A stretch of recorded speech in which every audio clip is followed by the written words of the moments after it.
Late Bloomer Podcast, man. Late Bloomer motherfucking podcast. Make sure when you come in the building, you hit the like button. Hit the like button, hit the like button, man. We doing reactions. We doing yeah, we coming to a reaction. Let me say this. Cause I might fuck around and have a charge pending, man. So I'm gonna go ahead and tell my side of the story right now, man. Real shit. I've been seeing it on TV, on the news when you know, nigga out and about at the store, and niggas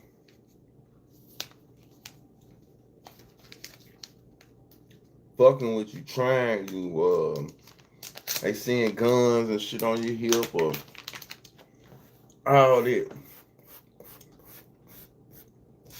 Man, everybody ain't going, bro. This Memphis, everybody ain't going. Everybody ain't playing. You know, so why a nigga reaching or whatever, you can get stuck in the top of your head, your neck, back, all this shit playing. So I'm stating my case right here, right now. Uh, man, I'm innocent. I'm innocent. You know what I'm saying? Like real shit. Fuck it. Innocent, man. That's all I'm gonna say, man. So if some shit do come back, and I don't mind my own business. You can try me and really, you know, get in that. So hopefully it don't be nothing, but if it do be something, man, y'all nigga gotta stop playing in these gas stations, gotta stop playing in these stores, gotta stop feeling like everybody a target, uh man, a nigga too big to be going. Too big to be letting a nigga take anything from me, strong whatever you want to call it, man. Ain't nobody going for this shit, man. So word to the wide, man. Everybody ain't playing. Everybody ain't going. Everybody ain't bullshitting.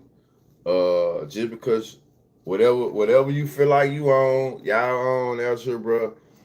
Just because you had a bad day, whatever the fuck that make niggas do fuck shit, man. Just know sometimes there gonna be some repercussions for this shit though. So whether you get stuck in the neck, the top of the head, the face, the lip, eyeball, ear, the cheek, wherever that motherfucker touch a nigga at, man, it's on you. And now we back to the scheduled program. Antone, Antonio, or is it Antone Massey? Uh, we going back down to New Orleans. He was one of the dudes that escaped or was let out from the parish. What's going on, Benjamin? Was let out from the parish, and he dropped some content today, just speaking about the conditions, speaking about his charge, speaking about how he being railroaded. So we're gonna get into his video, and then we're gonna comment about it a little bit. So don't meet me there, beat me there.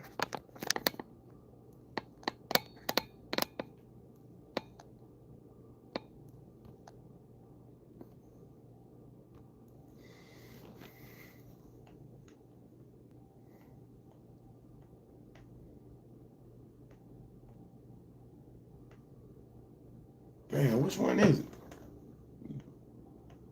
Okay. I'm telling my eye be fucking with me. Now we gotta go help people customize and save hundreds with Liberty Mutual. Make sure when y'all come in, y'all hit that like button. There it is. Remember, man, y'all be on the guard at these motherfucking stores at nighttime. You know, at Wayfair, real shit. For every style. Let's play charades. I like that one. Here we go. Going in. I'm one of the ones that was let out of the GC. Let out. Fuck escape. I want to talk about today as far as why I was in Orleans Parish Jail. I was in custody for almost 8 months. All right, 6 months, something like that. I was in there for theft of a motor vehicle and domestic abuse involving strangulation. That's what I was in Orleans Parish for. Okay, but before I was in Orleans Parish, I was in a jail called St. Tammany Detention Center. All right, St. Tammany Jail here in St. Tammany Parish. There's 2 different parishes, Orleans and St. Tammany. Okay, today what I want to talk about is that I was on 2nd-degree kidnapping, 2nd-degree rape, domestic abuse, battery involving strangulation, domestic abuse, battery, violation of protected order, right? On this woman right here, named Diamond White. That's her name. This is a district attorney drop form right here. And she's not a child, she's an adult, a full adult. I was dating this woman. This is a legalized affidavit saying all allegations against me is false. All allegations against me is false. I was nowhere around her for none of that during the timing of the date, which was November the 10th of 2024. Okay, so I was in St. Tammany, right? And I was on a regular domestic charge, right? So they put a parole hold on me because I was on a domestic charge. So that being said is that once that occurred, and the charges was refused or whatever, they shipped me to Orleans Parish where I had more open charges, was the theft of a motor vehicle and the domestic abuse, battery, involving strangulation. So once I got at Orleans Parish Jail, all right, I have from the district attorney's office, this woman who they say that I initially raped in another parish and in Orleans Parish, the same woman here. It's not different females, it's the same grown woman, not a child of grown woman. Okay. Being though he kept his paperwork, how do y'all feel about what he's saying? Is there some truth to what he's saying? He still got his paperwork, he done escaped from jail or was let free and he's still talking about it. She did. And they got a $50,000 reward out for his arrest. So is it because they don't want him to talk, they trying to silence him, or is it he's that armed and considered dangerous? Same thing on these parish, right? Correct. I'm about to show you how the system is corrupted. Okay, she did this, right? Saying all allegations against me is false, and she even saying it. You know, she let her know the truth that I never did this to her. I never hit her. I was nowhere around her. Nothing. She got mad and thought that I was dealing with another woman. That's why she did what she did to me. You know what I'm saying? Another thing too, once I got into Orleans Parish, I was there for like a month or something like that. Okay, a lot went on as that time progressed. Okay, if you was an innocent person, and you know the judges and DA know that this person is saying that all the charges that you're on, that you did not do, why was you still in jail? Louisiana have the highest incarceration rate in the world for putting black people away. Yes, at the end of the day, in my younger life, I'm not gonna lie, I was causing problems. I was young. My daddy got killed when I was 7 years old. My mom had to raise 4 children by herself, so I had to find a way to try to help my mother. You feel what I'm saying? But as time went on, the person that I once was, I'm not that person today. You can't grow out of being a bad person. I have an 18-year-old daughter that graduated yesterday, supposed to be. At the end of the day, that people don't understand that they see that I'm armed and dangerous. I have a heart. People that know me know that at the end of the day, I am a good person. So I'm asking for help from the world, from Meek Mills, Lil Wayne, Asking for help. Young Boy, Donald Trump. I'm asking for these people. I couldn't even get a lawyer. I couldn't even afford a lawyer to prove my innocence while I was in Orleans Parish Jail.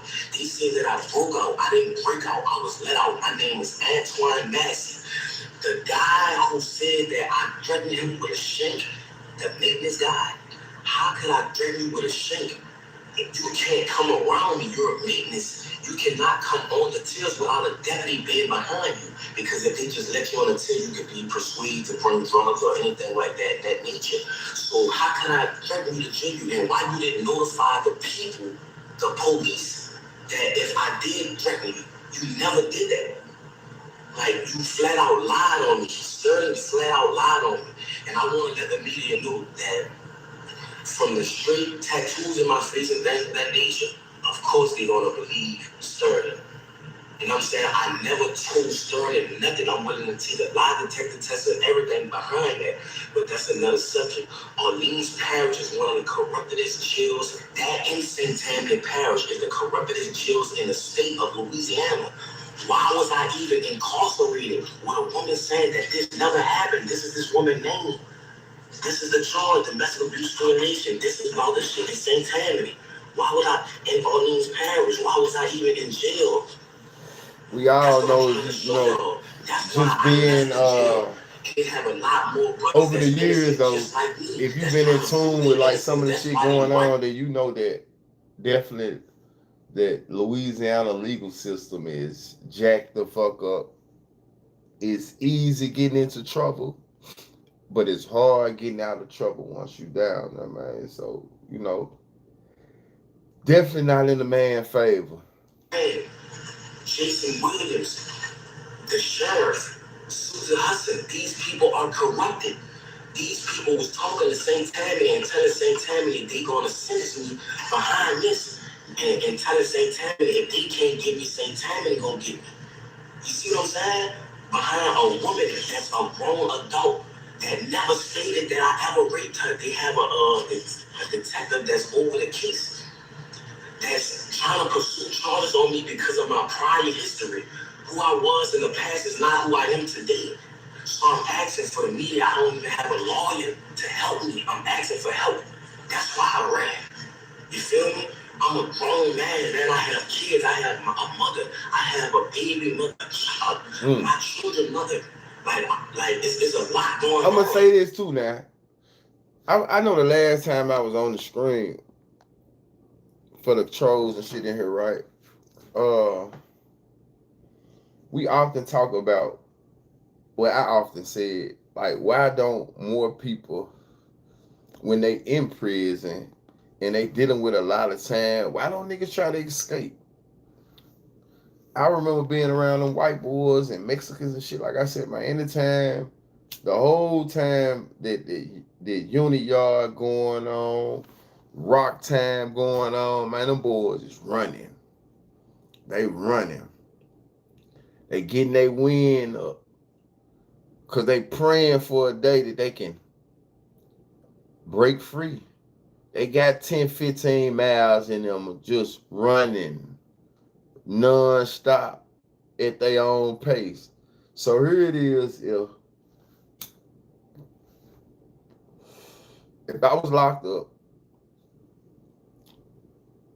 with some bogus charges, knowing they finna hit me with the hammer, meaning it's finna be buku time, and the opportunity came for me to get up out of there, then I would. Because truth be told, the charge that I'm facing super exceeds this escape charge, fleeing. Fuck that. I'm out of here. So if he not out here committing no more crimes, you know, hey,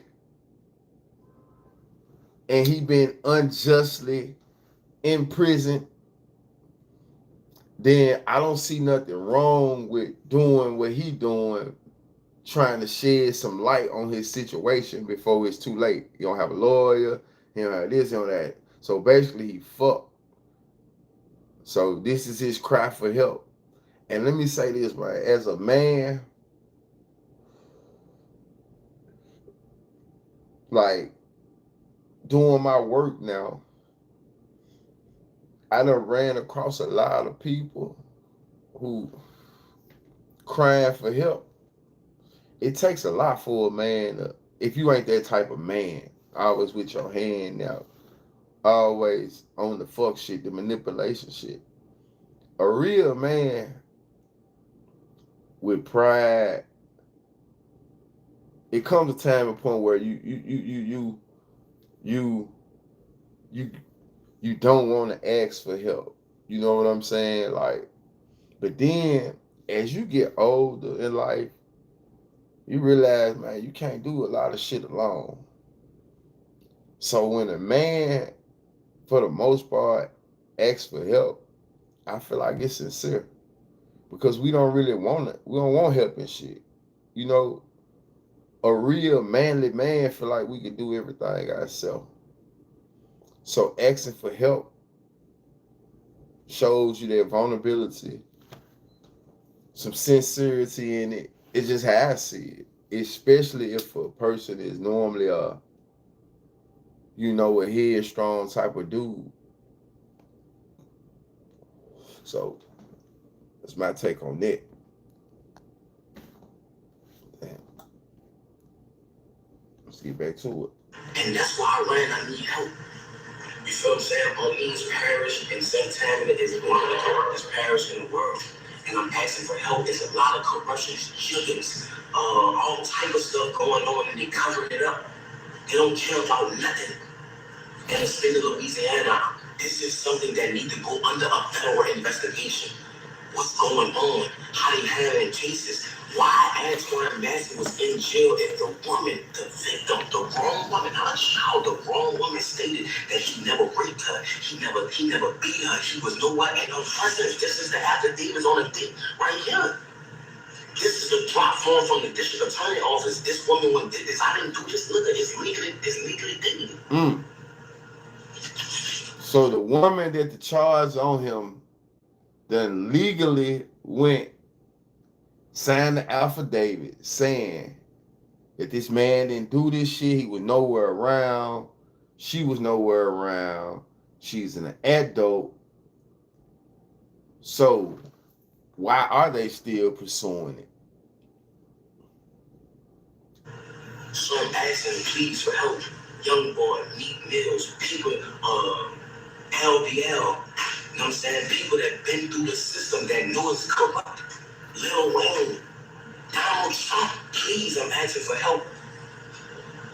You know what I'm saying? When I get back in custody, I'm asking y'all, please, to come help. You feel what I'm saying? I'm asking the world to let y'all know I'm not a raping man. I'm not none of that. When you get back none in of that. I'm a good person. I am a father that want to be with my children's life. You know what I'm saying? I want to let the younger youth know that going down the route of trying to be a street person is not the route. That's the type of person I am. Yes, I was lied on. They made certain lied on me. All the guys, they picked me for him to lie on. I'm not saying Sterling a bad guy, but why did you pick me to lie on, bro? It's bigger than Sterling. I don't know why they picked me for him to lie on, but I never threatened Sterling ever. How could I threaten Sterling or hurt Sterling? He cannot come on a tip with me without a deputy being present. My name is Antoine Massey. I'm asking for help. I was one of the ones that was let out Orleans Parish Jail on May the 16th or May the 15th, 2025. So please, Meat Mills, Donald Trump, Lil Wayne, please help me. Lil Wayne, this is Big Antoine's son that's talking right now. I'm Lil Antoine.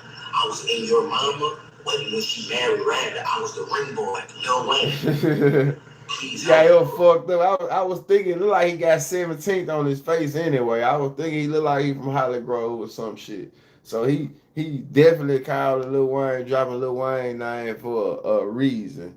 So please, Meek Mills, Donald Trump, Lil Wayne. Please tell me, Lil Wayne. That ain't no This is seven Lil though. Antoine's son that's talking right now. I'm Lil Antoine. I was in your mama, but when she married Rabbit, I was the ring boy, Lil Wayne. Please help me, bro.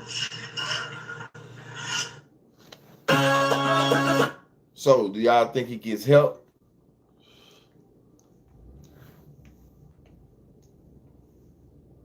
Bounty hunters looking to catch. Let's see. Bounty hunter who has captured escapee Antoine Massey before says it's only a matter of time before Massey and Derrick Rose are caught again. As Rob Besson reports, with the reward money now increased, dozens of bounty hunters may be looking. Damn, Antoine, they got 50 for your ass, boy. You probably don't even need to be around your close friends no more. Because real shit, you really from the trenches. Like he said, when he get back in custody, hopefully they don't ruffle Antoine up too much. Y'all see how Antoine looking right now. He ain't got no marks on him. You know what I'm saying? So hopefully when they catch Antoine, they do not put belt to ass. Hopefully Antoine don't give them a reason to do nothing. Hopefully Antoine don't do nothing to nobody else. But with 50,000 on your head, your ass don't need to be in nobody's trenches. You know, you need to be calling on Lil Wayne, Young Boy, some motherfuckers with money. Because you don't need to be around nobody broke. And I can only say this because I got family. I know how it goes. And I'm black. So I'm from the streets at the same time. And 50,000 is 50,000. So, yeah, it's only a matter of time for Antoine. I've dealt with Massey. I've personally arrested Massey. Bail bondsman and electronic monitor specialist. But this old ass dude right here ain't supposed to be escaped catching prisoners and knows firsthand what escaped Orleans Parish inmate Antoine Massey is capable of. Watch how you gonna make him When we dealt with sound. Massey, I warned my team, be careful, he's playing stupid. You could tell that he wasn't stupid. You knew that he was looking for opportunities. So I actually made them use the full gear, the handcuffs, the shackles, and everything after he escaped us. Dennis recaptured Massey in November of 2023, 2 hours after he cut off an electronic monitor. When I saw his face on television after he escaped, I went, you gotta be kidding me. Now Massey, who's wanted for rape and kidnapping in St. Tammany, as well as domestic abuse and theft in Orleans Parish, along with Derrick Groves, who's been linked to 4 killings, remain on the loose, and Dennis isn't surprised. Massey's gonna be high up on the food chain when it came to planning this. He didn't follow people out this hole. This is somebody who worked this and made this happen. This is video just posted on an Instagram account by Massey, which a law enforcement source says they are now looking into. He's proclaiming his innocence. This video notwithstanding, last week authorities raised a reward of $50,000 for Massey's rearrest, and some bounty hunters may be encouraged. The last I know, there was 900 licensed bail agents in Louisiana. Matt Dennis says Derrick Groves and Antoine Massey are still out because clearly they had a better escape plan with resources. Whatever they're hiding with, it's got to be funded.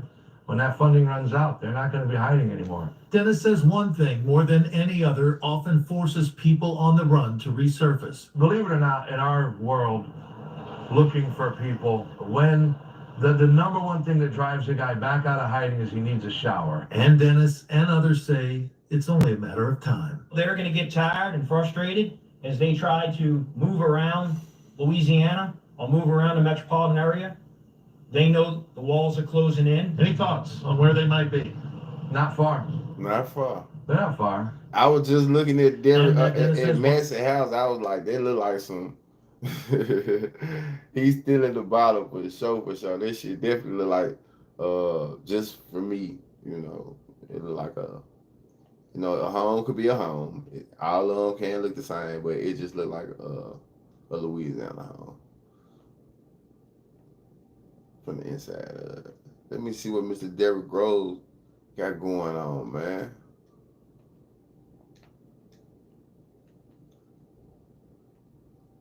Mine already popped up. Bam. Derrick Groves, New Orleans, most 2 days ago. And we're now 10 days into the search for inmates who made a brazen breakout from the Orleans Parish Jail. Tonight, 5 out of 10 are still on the run. And as we get into yet another week here, we are hearing from one of the families of the escapees for the first time, talking on camera. WDSC reporter Shay O'Connor joins us live with her message to her nephew and also what the last week and half has been like for their family. Shay? Good evening to you, Sully. Yeah, I spoke with the aunt of Derek Groves, Jasmine Groves, who tells me that she and her family. Okay, let's see what they got. True Run a crime. marathon? Derek Not for Groves. me. I never thought I could. Until I did. The no hidden fee Cash App card. Man, make sure y'all be on the lookout for the live performance and interview with my with Jugathon, man. Jugathon, man. Walking home, baby. You know, everybody got their own point of view. Everybody got their own relationship with niggas. So we gonna get into the fallout with Jug. You know what I'm saying? What happened? Me and Jug got background too. You know what I'm saying? He actually married to my little cousin and shit though. So yeah, we got a background, man. We got a background and it wasn't so pretty. But you know, we're gonna get into it though, man. We're gonna get into it on this next live, this next interview. We're gonna be live on location, live on the set. And we're gonna get into it with Jugathon, man. Wednesday, Jamar Robinson's family celebrated his birthday. Derek 2 days later, Groves, they New were in Orleans hiding most wanted. after finding out that the man convicted of his murder had escaped from prison. Derek Groves' name echoed through New Orleans, whispered in fear and spoken with anger. He wasn't just another criminal. He was one of the city's most notorious figures. For years, his reputation had been carved into the streets.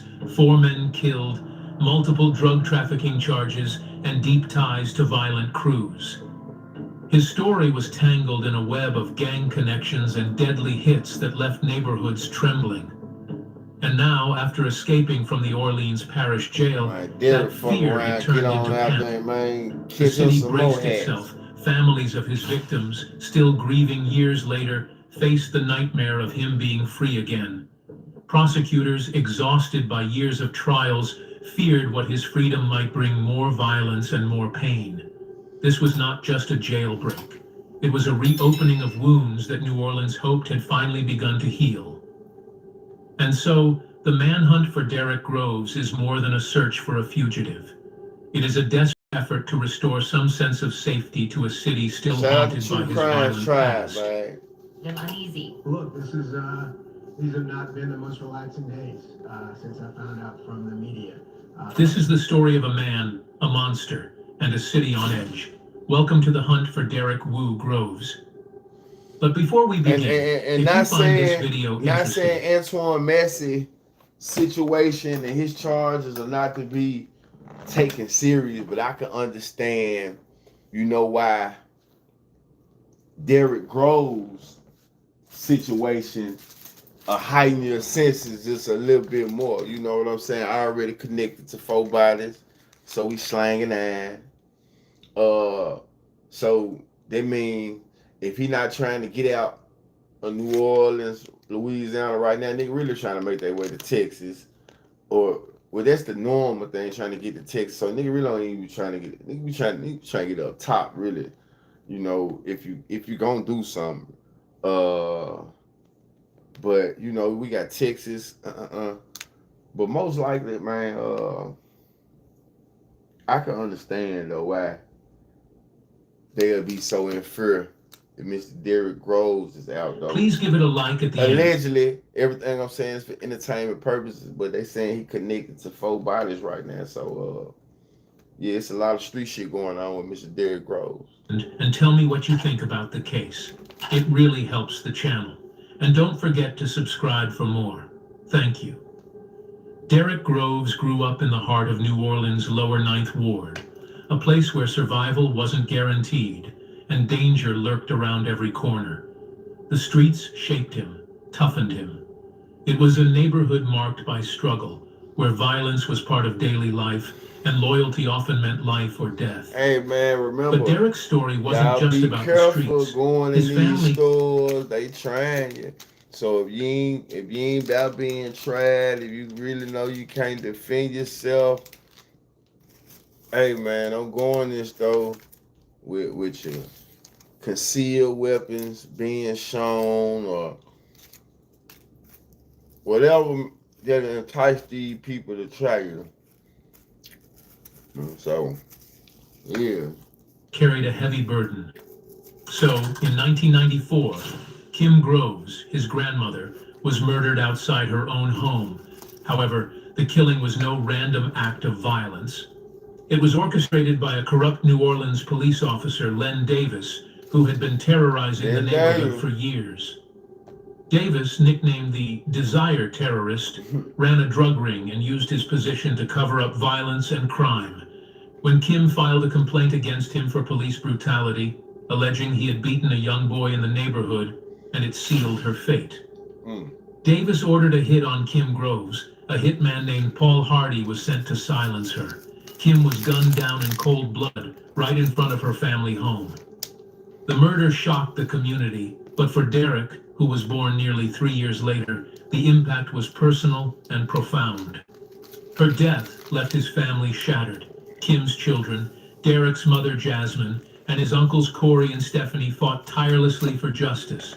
They filed a federal civil rights lawsuit exposing the corruption that led to Kim's death. 23 years later, the city finally settled with the family for $1.5 million. But no amount of money could replace the loss or undo the pain. Neighbors remembered Derek as a kid who seemed normal at first, just another boy in the neighborhood. One said, he was just a kid trying to find his way, but the pain around him was heavy.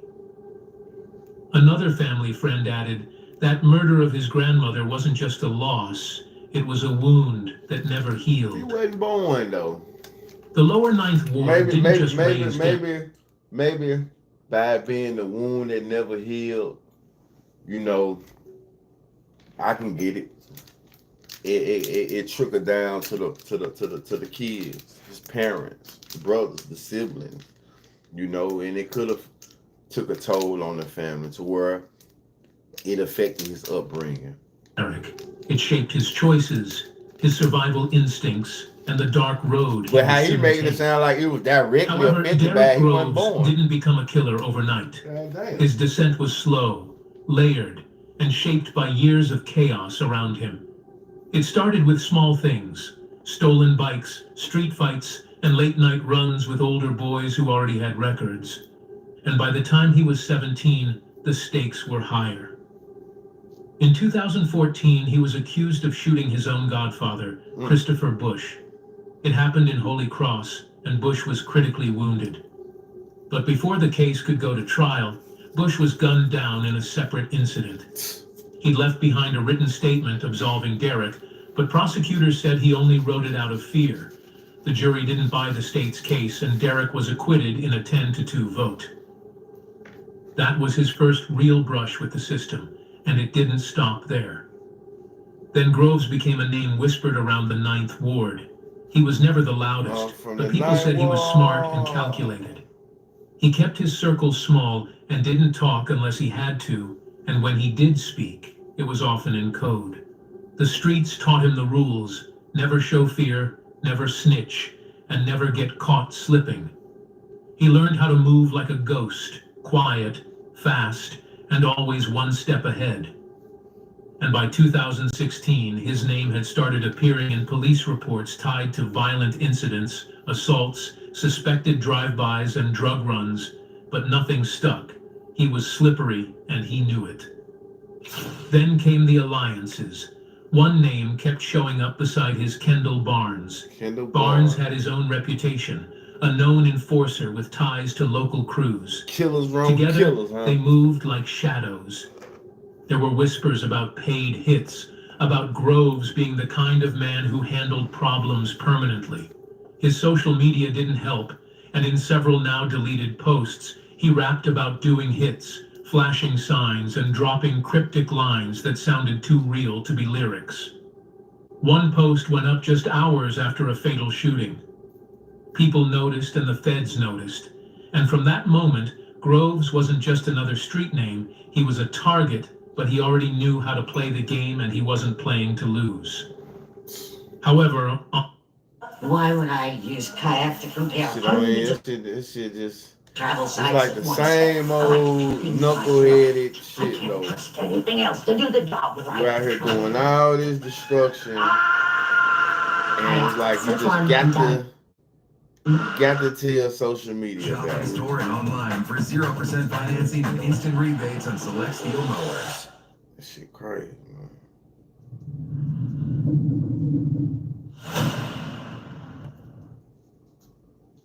Most sparks are built differently than Viagra. Sparks dissolve under your tongue for results that kick in faster than pills. You niggas out here doing all this killing though, man. I'm gonna tell you last something. longer. On the vibrant day of February, When you out here doing all this killing, I don't think rapping is the profession you should try to go into. Cause what else you got to talk about? What else you want to talk about? You know? Yeah. We really need to get back to, let's think about that. If you really killing, you probably need to go into some another type of profession. If you thinking about changing your life or trying to go legal in a sense, because really all they're gonna do is bring the RICO charge on you. But really, man, motherfucker need to start rapping though. If you really out here doing this and doing that. February 13th, 2018, Mardi Gras, the lower 9th Ward of New Orleans, was alive with celebration. Streets like St. Claude Avenue were packed with families and friends, and children played. Brass bands filled the air, and the community came together to mark a day of tradition and joy. Among those celebrating were two young men, Jamar Robinson and Byron Jackson. Jamar, 26, was known to many as a devoted father and a man who had worked hard to build a better life. After Hurricane Katrina, he returned home to New Orleans, balancing school and work as a patient transporter at a local health center. Despite the harsh realities of his environment, Jamar stayed clear of trouble and had no criminal record. His family described him as a baby, cherished and protected, the youngest of 3 siblings.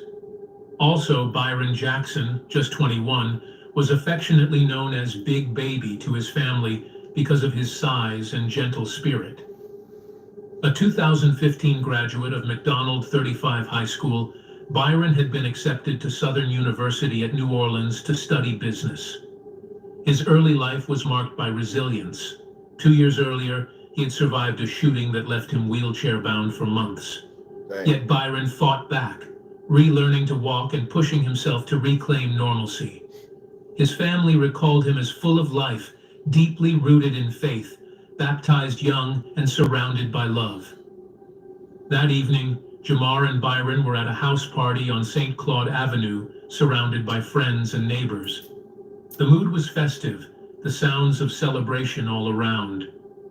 But at approximately 8:15 p.m., everything changed. Witnesses reported seeing 2 men armed with AK-47 assault rifles approach the crowd. Among them was Derek Woo Groves, alongside his known associate Kendall Barnes. The shooters weren't random. They had a target, a local heroin dealer named Richard Bam Green, accused of previous violence in the area, but Bam escaped unharmed that night. Instead, the bullets struck Jamar and Byron, 2 young men with no gang ties, caught in the crossfire of a war they had nothing to do with. Jamar was shot while sitting in a car with friends. Byron was also hit in the chaos that followed. 3 others were wounded and rushed to hospitals, but both Jamar and Byron succumbed to their injuries. One thing Jamar about at the scene. Niggas don't be understanding. I guess, you know, as we getting older and the kids out here, they doing more bullshit. Bro, when you shoot these big ass assault rifles especially in close quarters, where y'all think these bullets gonna go? They gotta go somewhere.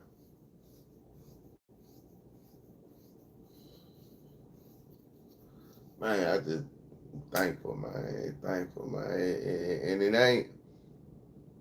I was at my cousin burial today. Condolences to mine. Condolences.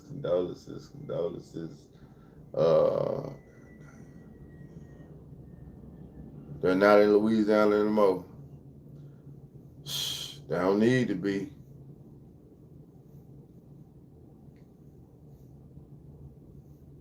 But man,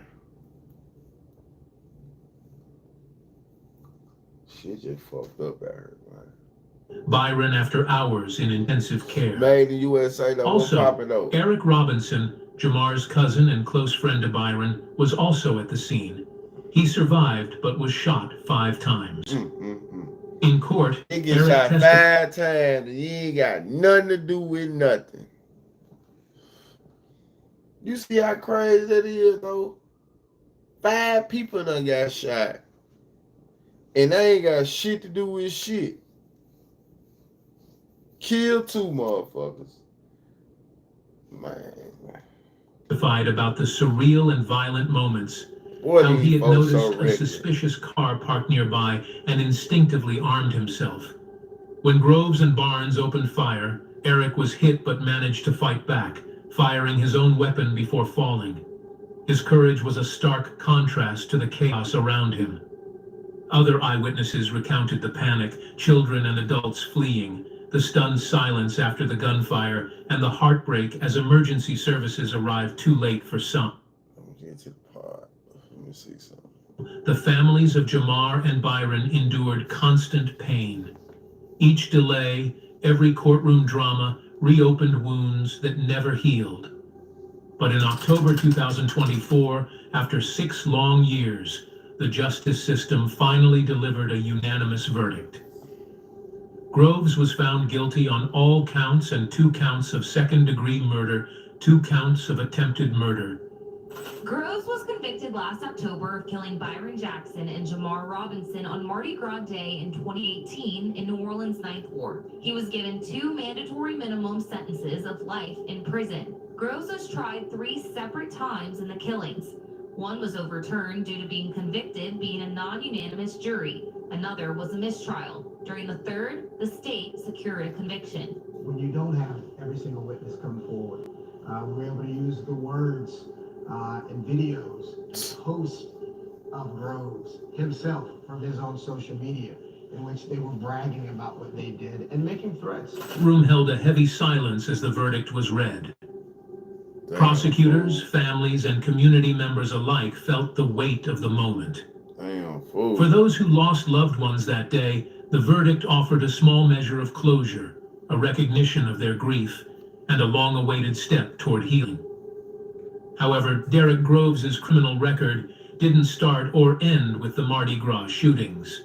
His path through violence and crime was broader, a web of offenses that painted a picture of a man deeply entrenched in New Orleans' underworld. In 2017, Groves pleaded guilty to manslaughter in the killing of Woodrow Smith, a case that revealed the cold efficiency with which he operated. Woodrow Smith was shot in the Desire neighborhood, a place notorious for turf wars and violent clashes. The manslaughter charge came after a protracted investigation, and Groves accepted responsibility, or at least he agreed to the plea deal. This was just the beginning. Then, 2 years later, in 2019, Groves pleaded guilty again, this time for manslaughter in the death of Tyrone Francis. This killing took place in the lower 9th Ward, adding another layer to Groves' reputation as a dangerous man who left a trail of death behind him.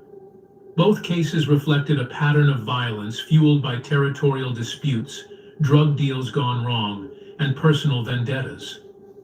But Derek Groves wasn't just involved in violent crime. He was deeply embedded in drug trafficking networks that operated throughout New Orleans. Federal charges filed against him in 2019 revealed his role in distributing controlled substances, a key element in maintaining power and influence on the streets.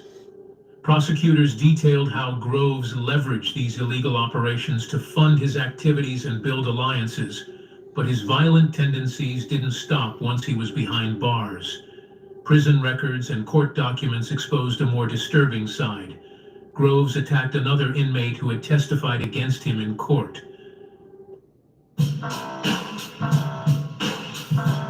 Groves putting in work. Shit. All the way around. I want to buy your house.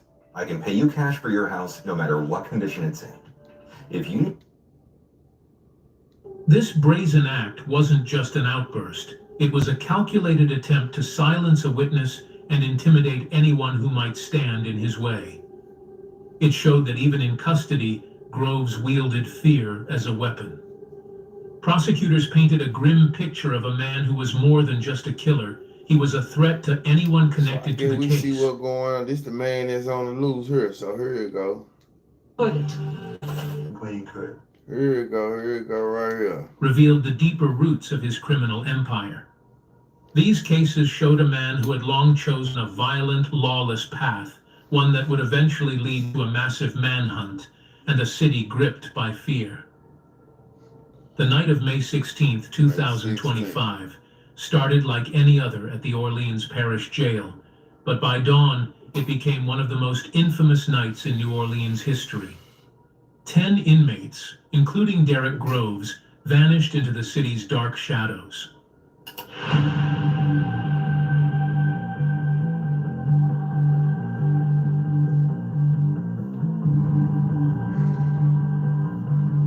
I would have had to be a part of this shit. A daring escape from a New Orleans prison has left America searching for the inmates and for answers. On May 16th, 10 inmates escaped the Orleans Parish prison by crawling through a hole hidden behind a toilet. Clean could. They brought blankets to protect themselves from barbed wire, scaled a fence, ran across the interstate, darted into a nearby neighborhood, changed from their orange prison jumpsuits, and disappeared into the night. All that was left behind was a taunting, misspelled message. Too easy. LOL. The prison break was captured on surveillance footage. The escape wasn't a spur-of-the-moment act. It was carefully planned, aided by someone on the inside. Sterling Williams, a maintenance worker at the jail, became a key figure in unraveling the story. Court filings later revealed how Williams turned off the water supply to the cell block. This wasn't just a random malfunction. It was a deliberate act that allowed inmates to remove a toilet from the wall, creating a hidden tunnel through which they slipped away. Williams told investigators that he acted under duress. One inmate, Antoine Massey, allegedly threatened to shank him if he didn't comply. This threat was more than just words. It showed the power and control inmates like Groves held, even behind bars. But it didn't end there. Williams also revealed attempts by Groves to manipulate prison staff. According to court documents, Groves tried to take Williams's phone. He wanted the device not... Guala said Groves a gangster. That boy slow. G-Body Unlimited. How you make a video on the run? He ratting. For himself, but to send a book containing Cash App information to his cousin, who was also incarcerated. This glimpse into Groves' influence and resourcefulness... I don't think he ready, bro. I don't think he ready. He already out. How the fuck he ready? He's stating his case. Man, highlighted the complexity of the jailbreak. It was a blend of violence, technology, and inside help. Oh, yeah, the maintenance man. The main man, they gonna kill him. I ain't gonna lie, they gonna kill him. I hate to say it. He better not go to jail.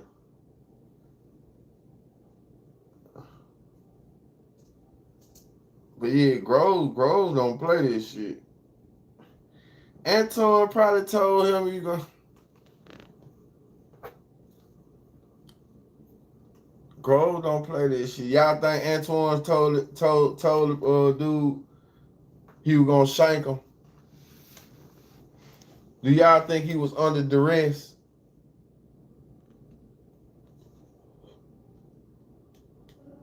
What followed was a series of critical failures by the jail staff. Guards did not notice the escape for more than 7 hours.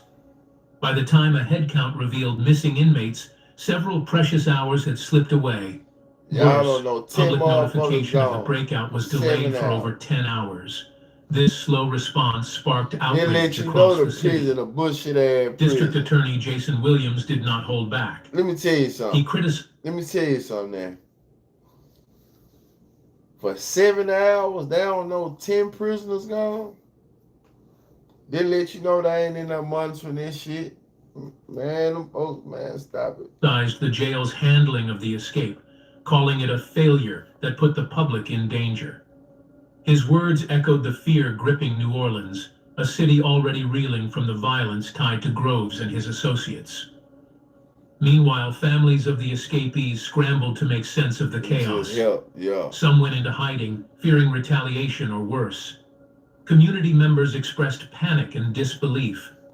Social media buzzed with rumors and eyewitness accounts, but the facts remained clear. One of New Orleans' most dangerous Out of men. everybody, though, they do gotta be worried about Grove the most, because Grove probably finna be out here, bro, trying to, you know, silence some more motherfuckers. Allegedly, for entertainment purposes. I'm just going by what they already got on him. You know, he don't play this shit. You know. Was back on the streets. And immediately after the jailbreak, law enforcement agencies launched a massive manhunt. Local police, state troopers, and federal agents joined forces, sweeping through neighborhoods, highways, and hiding spots across New Orleans and beyond. The hunt for Derek Groves and his 9 fellow escapees became one of the city's most urgent priorities. Rewards were quickly announced, up to $20,000 for information leading to the capture of Groves or any of the remaining fugitives. That don't even make sense. The promise of money sparked a flood of tips, but many were false leads or dead ends. Social media exploded with sightings, rumors, and speculation, making it harder to separate fact from fiction. Profiles of the fugitives circulated widely, and Derek Groves stood out. How they got a $50,000 reward for Antoine and only 20 for him, and he's a murderer, according to, you know what I'm saying, his charges. He already got 4 of them up under his belt. But Antoine, all he doing is speaking on his charge and how the system is trying to railroad him, and his shit done went up to 50,000. Does that make sense? One is clearly more dangerous than the other. Dangerous man with a long, violent history. All right. Authorities that sound like that, you know, that shit Mac went through, you know, C Murder, you know, dealing with the Paris and New Orleans, and, you know, when they want your ass, they want you. In Antoine's case. Warned the public to be cautious. Groves wasn't just any escaped inmate. He was linked to multiple murders, had demonstrated violent behavior even behind bars, and was considered highly unpredictable. As the manhunt stretched on, Groves' family spoke out.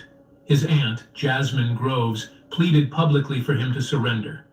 She reminded him of the pain his escape was causing the victims' families and the community. Her voice was steady but desperate. It's time to do the right thing. Turn yourself in before more lives are hurt. Meanwhile, the community remained on edge. They must be threatening the family. Watch groups formed, and residents reported suspicious activity. Police increased patrols in high-risk areas, hoping to catch any glimpse of the fugitives. Despite intense efforts, 6 of the 10 escapees, including Groves, remained at large days after the breakout. Authorities continued to comb through leads, using surveillance footage, cell phone tracking, and informants to close in. The manhunt was not just a race against time, it was a battle for the city's safety and sense of security. Every day Groves stayed free. Fear grew, not just for potential new crimes, but for the message it sent about justice and Do y'all think he get took in peacefully with no incident?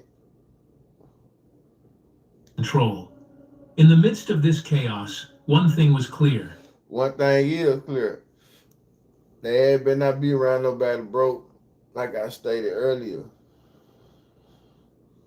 Because they call a Crime Stopper. Derek Groves was no ordinary fugitive, and until he was caught, New Orleans would... However you book your hotel, first check Kayak to see what lots of people say about where you're planning to stay. Mom, where do hot sandwiches come from? So when our bread, meat, and cheese come together in our 500-degree ovens, they fall in love. About a minute or so later, out comes a delicious rack sandwich. Potbelly, we bring the hot. You get it, right? What is it?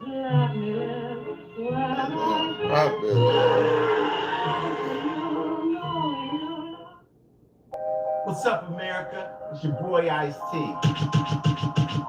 It's your And if boy you know Ice-T. me, you know I love my cars. No matter how. Would remain on high When I'm alert. 65, The pain of his escape... when I'm 65, 70 years old, I'm probably not going to be calling myself, it's your boy. I ain't gonna lie. And deep in the families of Jamar Robinson and Byron Jackson. It's your man. It's Jamar's your man, mother, that sound cool too. That's your man, BigTruDat. What's up, America? It's your man, BigTruDat. What's up, America? What's up, YouTube? It's your man, BigTruDat. Yeah, the fuck? It's your boy. 75 years old. Somebody, it's your boy. Judy Robinson once said through tears, "He was my world, taken away so suddenly." Byron's sister spoke of her brother's nickname, Big Baby, a gentle giant who had fought to walk again after a brutal shooting years before. Both families endured years of waiting for justice, only to be thrust back into fear when Groves escaped. The lower Ninth Ward, already bearing the heavy weight of loss and violence, felt the sting of Groves's freedom acutely. Community members 60. expressed anger and frustration. Even 50. Many said they lived in constant fear. Even A local though I ain't pastor got described that it as wrong, a it's wound your man. that never fully heals. District Attorney Jason Williams acknowledged the community's grief and resolve. He emphasized that the verdict in Groves' case was more than legal closure. It was a commitment to restoring. Tragedy was often inevitable. I don't know what's gonna happen with Grove though, man.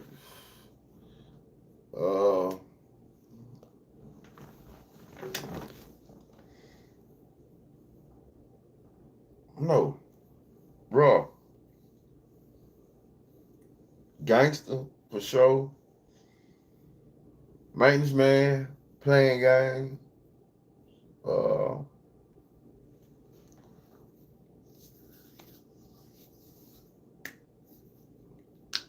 New Orleans treacherous. Like I said, did they say the auntie? From the auntie telling him to free to turn himself in. I wonder, have they been getting any threats?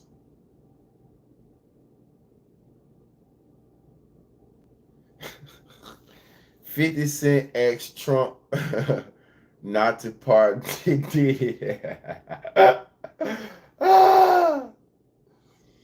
Hold on. Hey, what y'all think about the Baby Joe and NBA YoungBoy situation, man? You know,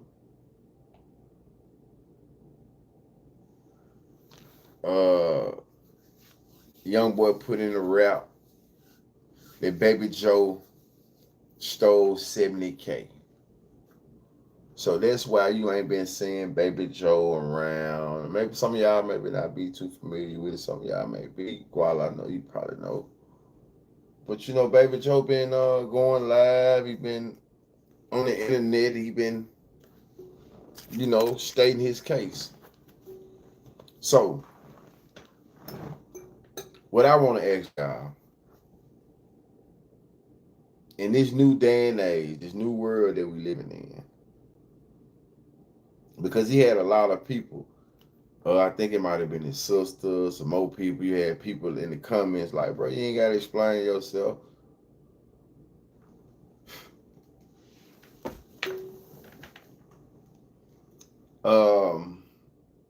Let's say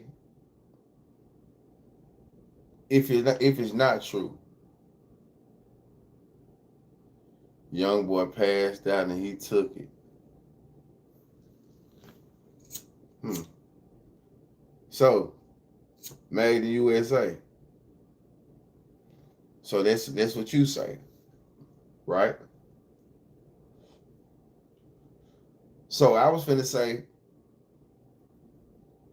when you clear your name up, I guess in this world we living in, you know, everything is social, everything digital.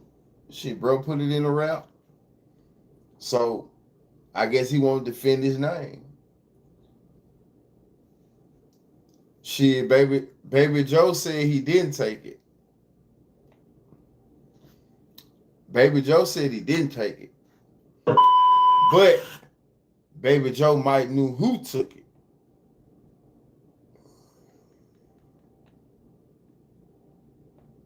You know, that's what I take from it. He said he was high and gave it to him. Yeah. Okay. He said he was high and gave it to him. So he must not been that goddamn high if he remembered it. Baby Joe must have took that 70K and immediately, you know, he must immediately went about the chain. He must spent that 70K the same goddamn day.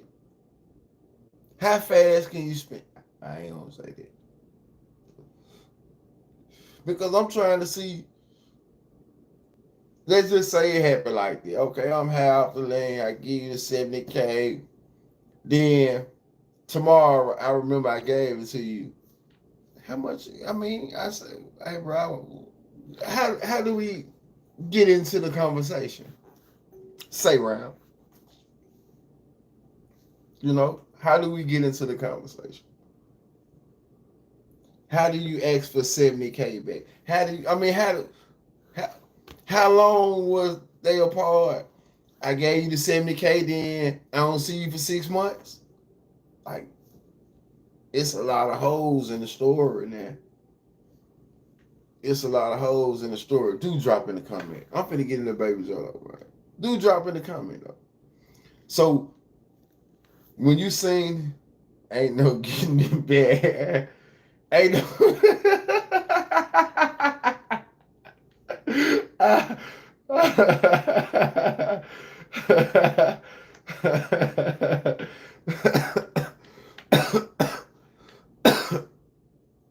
nah, we're gonna have a problem. I ain't gonna lie, we're gonna have a problem around. We're gonna have a really so this why it might be some truth to, because really that's deep there though. You know, I ain't gonna even get into all the what else. You know what I'm saying? But we all know she could turn up. You know. So I guess, you know, yeah. But ain't no getting it back. Ooh-wee. Ooh-wee. Ooh-wee. Ooh-wee. Ooh-wee. He wasn't feeding Baby Joe. So let me ask you this.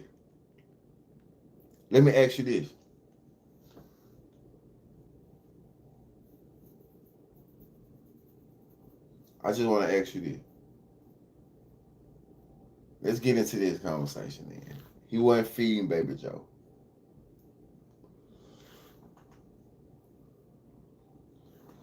Okay.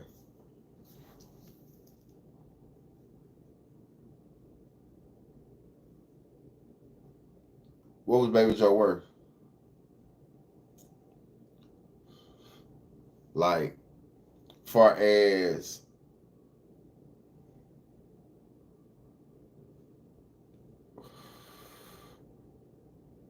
I think like this. I'm gonna say this. And you know how it go too now.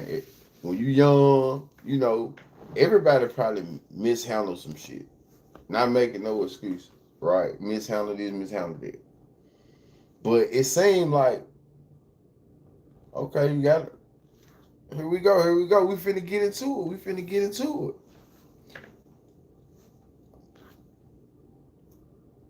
It's deep now. I know it's deep.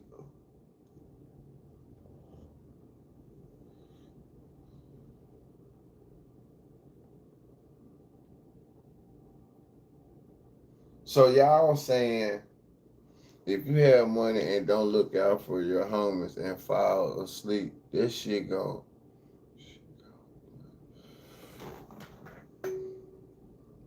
Right. Then them ain't my real homies though. At the end of the day, them ain't my real homie. I don't give a fuck how much I don't fuck with a nigga. If I'ma steal from him, I'm finna steal from him and I don't need to get around. If that's the case, I ain't stealing shit though from no nigga. We gonna just, you know, them ain't my homies. If I can't get high around you, these the same nigga we out here doing this around. If I can't get high around you and, you know, it ain't your turn. Some niggas don't know how to wait their turn at the same time. He made a business decision, and I guarantee you, he ain't flipped it, he ain't doubled it, he ain't tripled it, he ain't did none of this shit with it. He made a right there decision. You know what I'm saying? If you don't feel like, I could be wrong, but you don't think Baby Joe done touched 70K? I understand Baby Joe probably want to get up out of BR. And fuck that. Get me out the city. It pressure here. I'm still here. Why am I still here? So I can understand it. I can understand it like that. You know, why am I still here? That's why. Because you'll take 70K, motherfucker. That's why. Because you'll take 70K. Your ass still need to be there. Because you'll take, because if I had you here, you'll take $1 million, goddammit. Because if I had you around, you'll take $1 million. Yeah, you'll take $1 million. You took the 70, that's why. That's why your ass still there. Because if I had you in Utah, you'll take $1 million. That's why. That's why. Fuck you talking about. You had your chance, nigga. You blew it. You were high when you took it. That's the problem. Everybody high. Fuck you talking about. Ain't no right in this shit. Nah, Baby Joe, you bullshit. Fuck that round. You bullshitted. You were high when you done it. Both of y'all high. You made a high decision. Fuck you talking about. You were high when you done that, you damn fool. I was just, man, y'all bullshit. That's a high man doing some shit right there. You know? 70? That's it?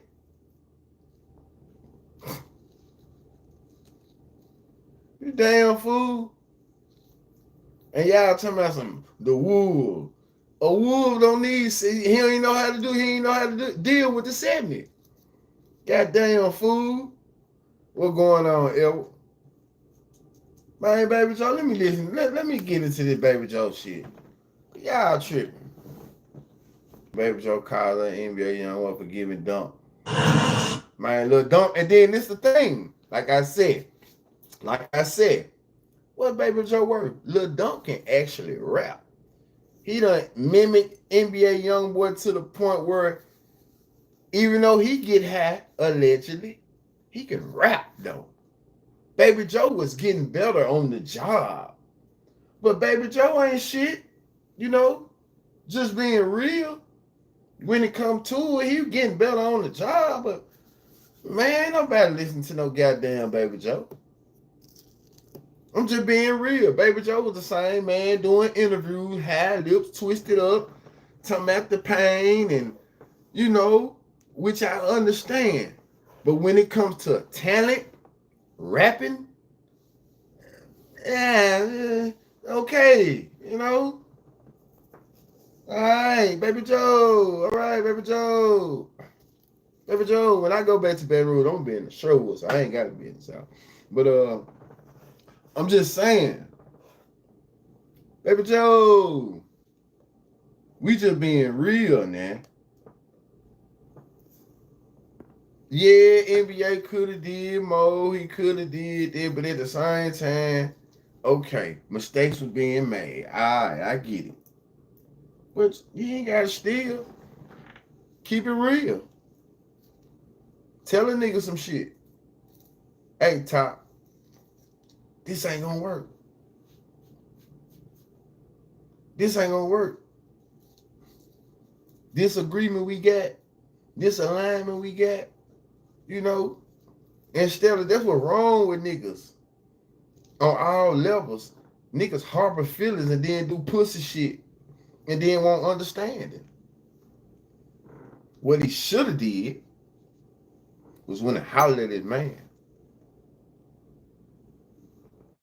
If you can slang iron allegedly for a nigga and you can go holler at a nigga, how you gonna be a real head buster but you can't stand up but you stealing? Man, all right.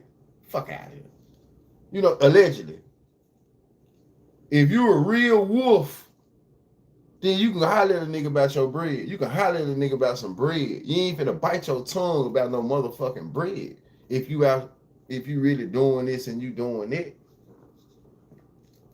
It's just a conversation. Young nigga shit though. High, young, like I said, everybody high. Yeah, NBA young boy, however, he high, you high. So that's some high nigga shit. You think you finna, even if your nigga, man, stop it. That's some high nigga shit. And then if this your nigga, regardless of not, if he was hiding out his body, he asked for his bread back, bro, you know it's a problem. Unless you just ready to, man, all right, that's on you. I mean, look, bitch, however, I'm finna give you this back. I done ran through this. I ain't got the whole 70, you know, but I thought you was serious. So however he was kind of, but you just took it. That is, if I don't know, I'm just saying. I don't know, man. We finna let Baby Joe plead his case, you know. I ain't buying it no more. I ain't buying it no more.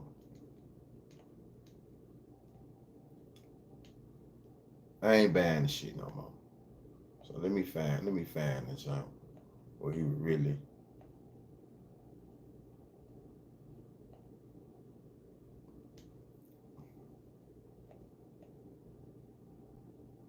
I guess it might be this one. Shop Etsy for original Father's Day gifts under $100. George and Junior need to replace their brakes. The ass is and out of AutoZoner helps them control. find a deal on the right parts. Save on. Baby Joe just hopped on IG Live again. It's Intel Hip Hop. This is second time talking about it, so I guess that's why people saying what he said this time. You could feel the hurt. We're breaking down everything from his wife to the alleged $1 million loyalty gift to Lil Dump and how this whole thing might be bigger than just money. So grab a seat and let's get into it. All right, so let's rewind a bit and catch y'all up if you missed our last video or just want to tap in. Man, shit. I'm trying to break it down, nigga. I don't want to hear you. This nigga here.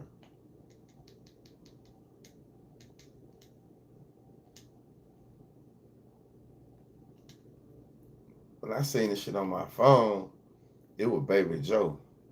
He went. I think that might be it right there, though.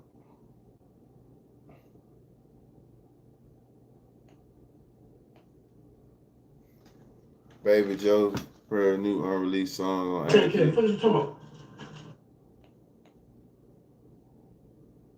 Baby Joe speaks on NBA YoungBoy.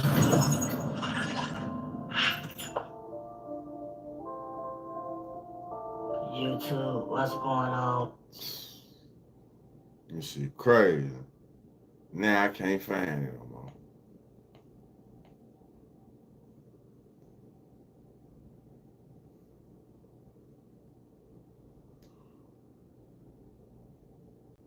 So watch this. Look. It was one of these Johns right here though. Fucking with me, really been eating me up. I ain't never stiffing none of my partners, bro. Yeah, I was giving it high, I was giving it. You know, if you take wins, sometimes you forget stuff. You feel me? I did see that. But I ain't no troll. I ain't never gonna do this shit. But see, that's what I'm saying. How long after he gave him the 70 did bro remember that he gave him the 70 and said something to him about it to where he made it an issue? Never go on my move like that. Nigga too thorough, nigga changed my life. You feel me? Like, that shit be hurting my feelings. You feel what I'm saying? That shit be getting to me. Look. That's what I want to know. What y'all think?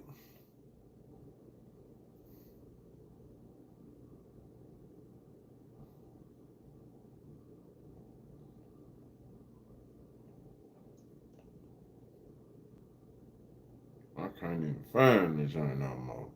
I refuse to see it as an issue. I refuse to see it as an issue. I refuse.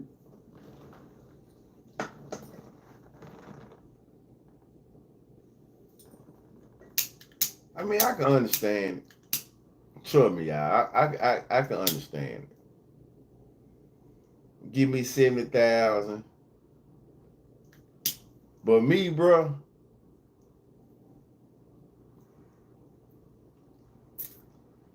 my thing gonna be this though, bro.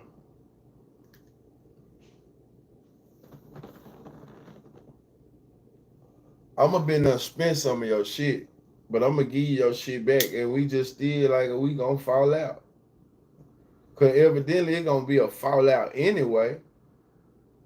Because I'm gonna know what you done told me, and I ain't fucking with that. And I'm gonna, you know what I'm saying? And you gonna be in your defense. You didn't say that, so you know it's gonna be a fallout anyway. So I'm gonna give your shit back, but it's gonna be a fallout. That's all I can say.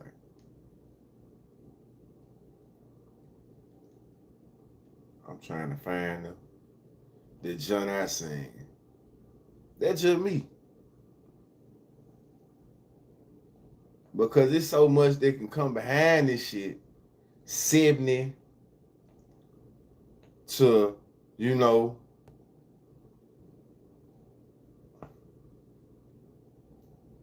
it's just me though. It's gonna be a fallout anyway. I'm gonna spend a little bit of, I ain't mind why. but then at the same time, like I said, I'm gonna be tripping. It's me. It's me, and I ain't saying that on no bragging shit. It's me though. I'm gonna say this, then I'm gonna leave out here, y'all. In some cases, you might have to be ready to die about this shit. $2.5 million in the house, y'all. 2.5 million cash money. Cash money, million days, cash money. You think I still 70,000? I'm finna throw this plate away and roll back to see what y'all say. $2.5 million. If you steal $1, you still gonna be a thief. $2.5 million I counted. So I only take 70. Y'all think of that and make that make sense to me, bro. I'm finna go this plate. You gonna die by $2.5 million for sure, for sure. You know, it's like, I'm gonna say this. Bro, you ain't taking no 2.5 million from no nigga, bro, and it ain't being no whole, you know, like, of course you got 2.5 million and you can automatically, you know, you can, yeah, but 72, 2.5, 2.5 million. I ain't count no 2 million for no nigga, no 2.5, man. I ain't gonna lie, bro. Hell no. For what? What are you counting for? What are you counting for?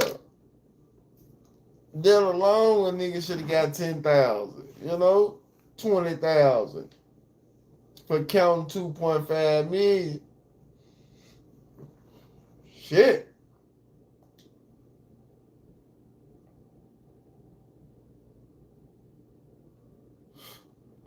I can't find it, John. It was about it was part of this shit though, like a 9-minute.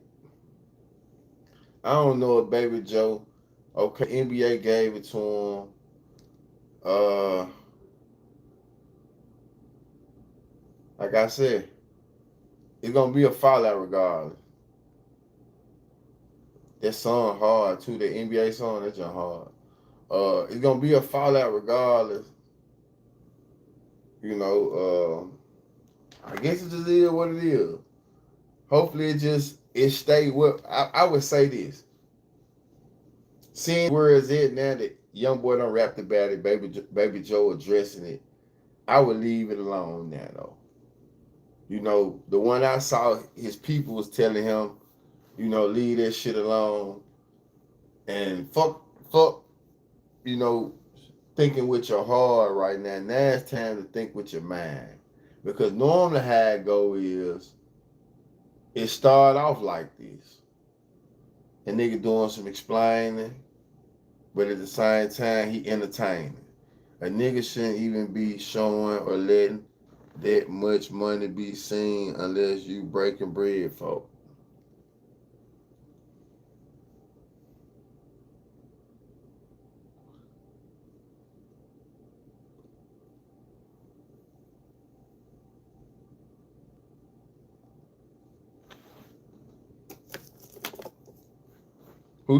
Who say he didn't at that time?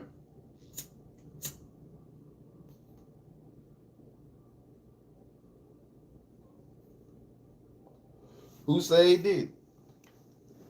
I'm gonna say this too though. When you, this just me now. When them folks kids and shit, bro, I can see where they feel like you being around the action is breaking bread. You being around the lifestyle is breaking bread. You going on these tours, and even though you know you risking this, they feel like so them little this you getting that little these little 1,000 here, these little 1,500 here, you being able to put out merch and songs under my name, under the brand. They feel like they're breaking bread. Like I feel like a lot of times we feel like we entitled to people money too much too though. Just cause we around this shit though. At the same time, that's a nigga money. What happens to being able to capitalize off the situation? It's saying NBA YoungBoy done turned up plenty niggas around Quando Rondo, put money behind him. I ain't gonna say plenty, but at one point he had the no cap nigga signed to him, but no cap was really probably too big to be around NBA YoungBoy or be signed to him. But like sometimes niggas just is what it is though, bro. Like everybody can't be a millionaire.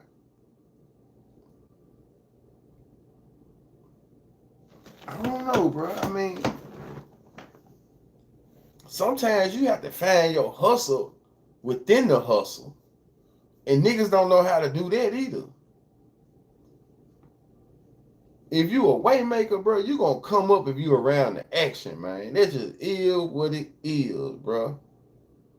Simple as that. I'm not finna be around no motherfucking action for 5, 6, 7 years, and I'm still talking about what my homeboy ain't done for me. I'm around this shit, bro. I done went from Maine to Spain. I'm finna come up, bro. I'm finna come up on my own. Niggas just trying to come up one way, rapping. Fuck some rap. I'm around action, bro. I'm finna be learning this and learning it and learning this and learning this and learning it. He didn't. He didn't come up. That was 70. He said he counted 2.5. Fuck you saying? He played. He took the boo-boo the food route. If you ask me, shit. He should have put that $2.5 million story in his back pocket. Baby Joe should have sat on it. God damn it. You don't tell nobody you counted 2.5 million and then it's in question that you took 70K.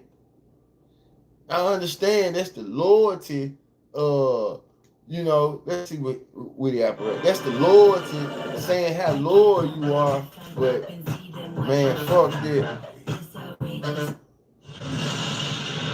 Shit, he could die about this 70. Hey, what's up, man? So I got something super special and super exclusive for y'all today, man. We got Baby Joe in the building, man. What's up, Baby Joe? Oh, no.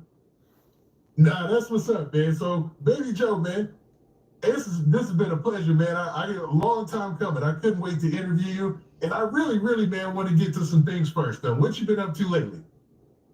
Go with the music. And really, instead of doing these interviews, he should have been just reaching out, right? You know, like I said, fuck, just thinking about it when I first started, should he be addressing it, especially going on platform. You should probably just be reaching out to bro. Or maybe that line is completely cut off. Ain't no way you can get around. So I wonder how does they put the rest of the guys, the NBAs, the Benz, the threes, you know what I'm saying? What kind of situation do they put them in? Do they still fuck with Joe or what? Jumping in the screaming rag, no. But Buddy really wasn't tripping on the 7. Really wasn't tripping on the 7. Gonna see what that piece of the pie looking like as well. Who really wasn't tripping? NBA? Okay, so you're talking about jumping into the streaming game, man. You're a smart man. Now, let me just get into the NBA YoungBoy pod, man. That's all I really came here for. What is your label situation now? No, I ain't signed. I ain't signed no label. Okay, so originally you were signed under NBA YoungBoy, correct? No, I was signed with So is Baby Joe making all the fuss? So what? NBA just put the shit in a rap. He just said something about it in a rap. And I guess the fans been on Baby Joe ass why he ain't been around, woo. So he just felt the need to talk about it. He been on his heart. Baby Joe, what you did with the 70K? Baby Joe, did you buy that banana with the 70K? Baby Joe, did you just buy that hat with the 70K? You know, like that type of shit. So I guess, okay, he going on a world tour about the 70K. A cinematic music group. Okay, now Cinematic Music Group has put a lot of names in the game, and they work all the time throughout the South with the hottest artists coming up. But you had a major deal through Cinematic too, right? Yeah, that's what I was saying. I was signed with Cinematic. Okay. Now, what's crazy is you've gotten some amazing placements throughout the NBA YoungBoy, and maybe you can clear this up for me. We don't know what the fuck he talking about. DVG or 4K track. Like, what's the separation there? It ain't. I don't really see no separation. All right. Some type of push. I feel like it's all family to me. I don't really see no separation. You don't really see no separation. Okay, so like when it comes to the music, were you ever signed under Never Broke Again LLC? Oh. Interesting. So man, you know what? Interesting. Be out here lying, man. You know, all these things they be out here lying. So you're the mixtapes that you released. Exactly. You see what I'm saying? So check it out. Look, listen, man. He was never signed. Like I said, Baby Joe was finding himself with the music. He was getting better and better as the years progressing, but sometimes guys like Baby Joe,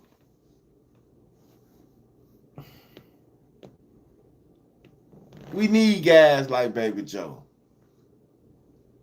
It's just social media came into play, and Baby Joe wanted to be more than Baby Joe was, was brought around for, was needed for. Baby Joe was supposed to capitalize off of being around the situation. And then, like y'all said, he did. It makes sense now. Oh, it makes sense now. It makes sense now.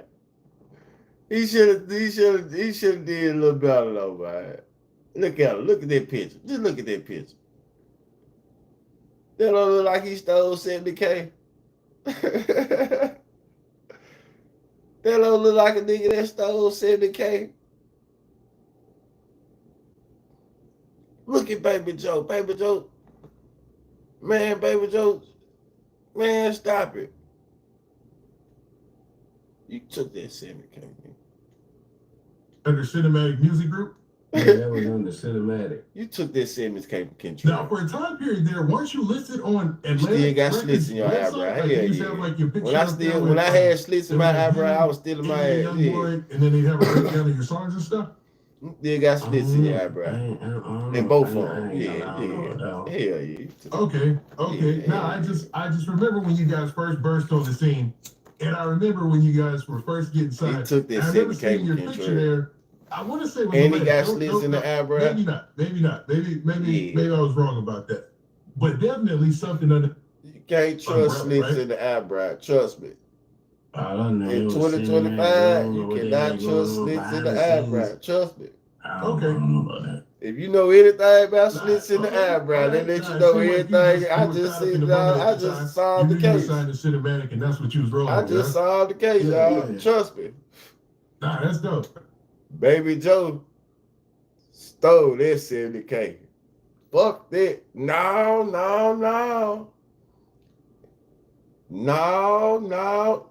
Look at him. Yeah, baby. Yeah, he took that 70K. As a. Yeah. Now, what's crazy is there was a situation that took place on social media. Now, I want to see if you can clear up for everybody, man. Because here you go. People were saying, now this is rumor, this ain't me. They were saying that you allegedly take 70K from NBA YoungBoy somehow. Yeah, I see. We're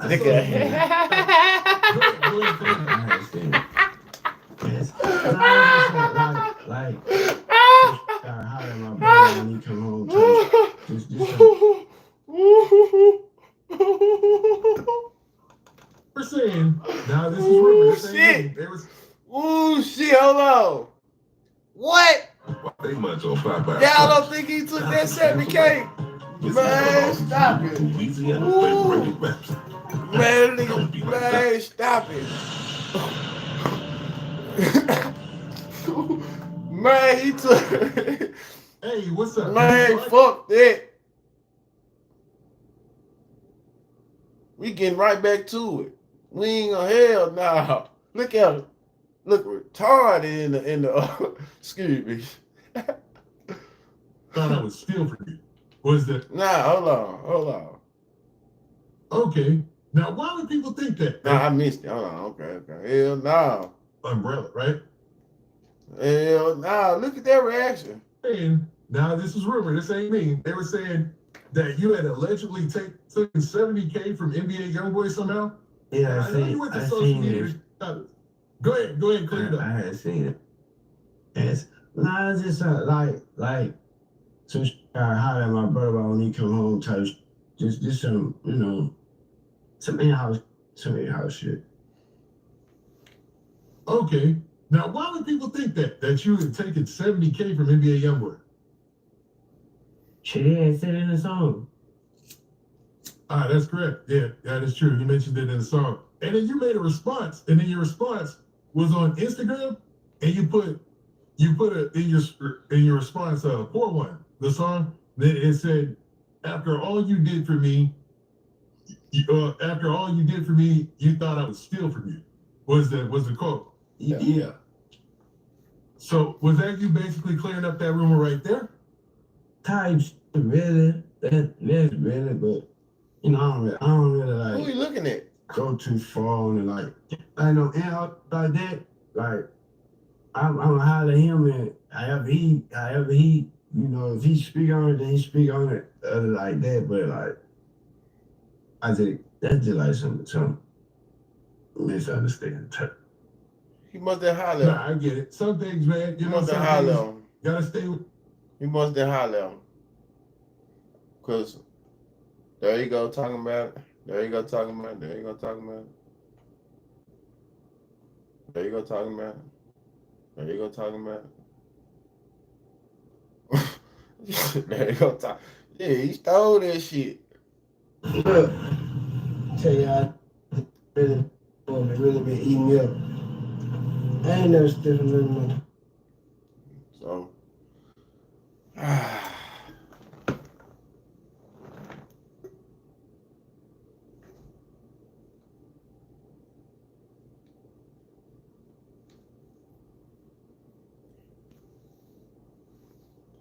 and pay rent somewhere. We want to put down with that 70K somewhere though. Whatever he did, want to put down rent some goddamn where, Put a couple groceries in the house. That's what he did. He went and bought a little duplex or something. Said, fuck that. Man, I'm out of here, man. I appreciate y'all tuning in. It's after 12. It's hell. Gonna lay it down.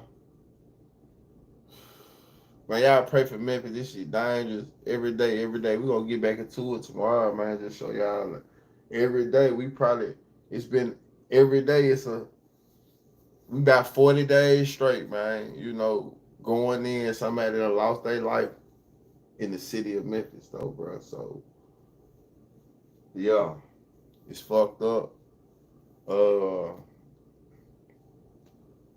Laid big cousin the rest of the day. So still going through it over here. So it's all good, man. I appreciate you coming through fucking with me though. Be back through tomorrow. Hopefully I come through with the live performance and this shit with Sugarthon. He gonna give y'all this little story with Moneybag and how his little situation and how shit happened with him and bruh and me and him, our little issues and how it all just came about, came around and some more mob shit. We gonna get into it. But y'all be smooth, y'all be cool. I'm out of here.